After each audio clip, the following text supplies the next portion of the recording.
Ladies and gentlemen, please give a big Birmingham welcome to Michael McIntyre.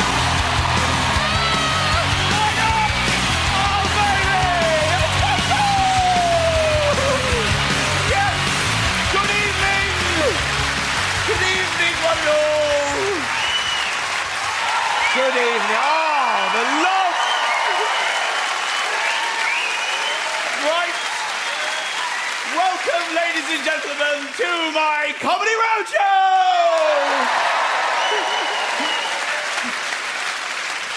Tonight, I will be welcoming the finest acts that the world has to offer right here in my favourite city of them all. It's Birmingham! Go on, Birmingham! Ladies and gentlemen, are you ready for my first guest of the evening? Please welcome one of the finest comedians working in this country. Without a doubt, you're going to absolutely love him. It's my pleasure to introduce him, Mr. Tom Stade, ladies and gentlemen.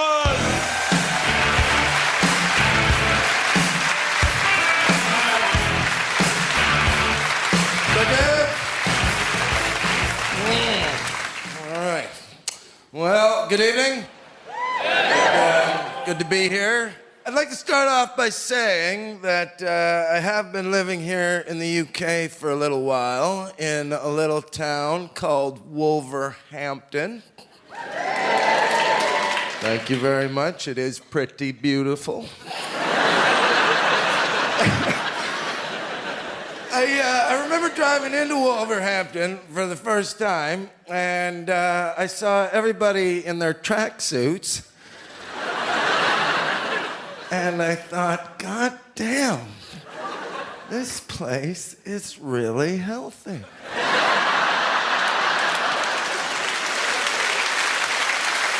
and gentlemen, are you ready for my next guest? Please give all your love for the wonderful talents of Mr. Steve Hughes.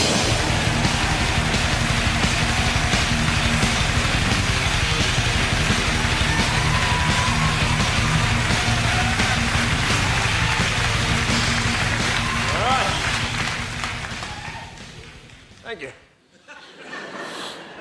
The rest of you relax. I'm thinking the same thing looking at you people. So.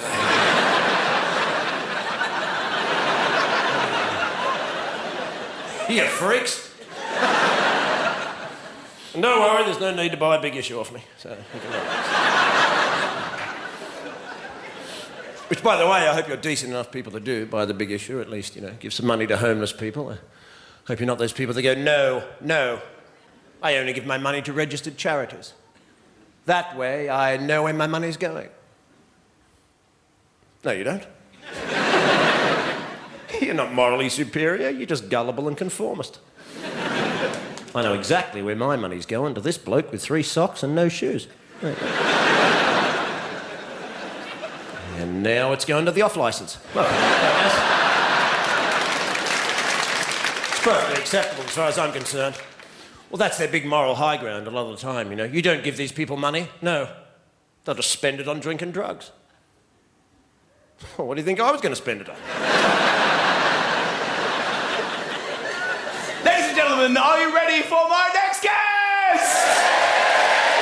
Please give all your love as we welcome a man who I've admired for many years, an absolutely wonderful comedian. You're going to love him too, Mr. Paul Tonkinson! They call me sexy. They call me hot. They call me Jay. That's not my name. That's not my name. That's not my name. That's not my name. They call me what? Thank you. Thank you. Hello, are we well, Birmingham? We good? Yeah. Birmingham, all right, Birmingham. You all right, perhaps, boys? It's one of those places, Birmingham, where people feel, when they find out that you're from Birmingham, that they have to in some way attempt the accent. I don't know if have you noticed? You say from Birmingham, it's like a red flag to a bull. So, it's from Birmingham. Birmingham. All right, perhaps. Because I'm from Yorkshire. Do we have any Yorkshire people in? The Yorkshires. Most people don't leave Yorkshire. It's weird because I left Yorkshire. I live in London. And when I go home, I have to prove I haven't changed. And they're all looking for signs that you've changed. It's hilarious. You get back in the pub, they're there going, look at him coming in from London with his fancy wares. Look at him. Look at him, I say he's back. Look at him showing off in his shoes. Look at him. Shoes and socks, la-di-da. Trousers with pockets, fancy man, fancy man. And I've got kids as well. What can I tell you? I'm married, I've got kids, I've got 3 kids, 10, 8 and 5. Weird names.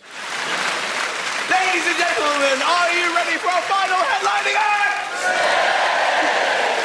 You are going to absolutely love her. She's making a name for herself, and here's why. Please welcome Miss Shappy Corsandi!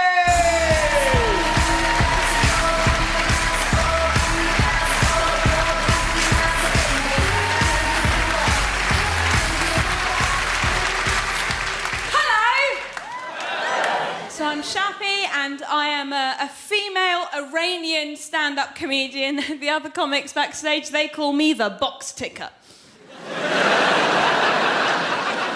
Because you grow into your name. Whatever name you're given, your personality fits into it. Like, have you ever met a Karen who isn't really outgoing and a bit crazy? Or a Fiona who isn't a complete bitch? Any Fionas in tonight?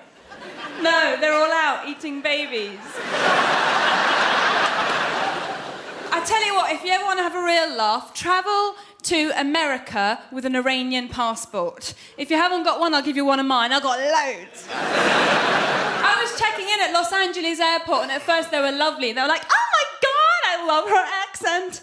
Oh my gosh, she's from Iran. Search the bitch. So, geez, you guys are so harsh here at immigration. I'm worried. You see, I'm worried they're going to bomb Iran. I rang up my granny who lives in Iran. I said, Granny, that's her name.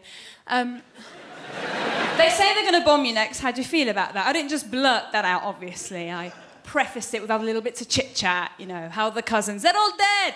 Let's move on. And she said, well, darling, depends on when they bomb us. I'm building an extension to my kitchen. If they bomb before, it might help. By the way, this isn't an Iranian accent. This is a genetic foreign accent I do, because I'm trying to get work on Radio 4 drama.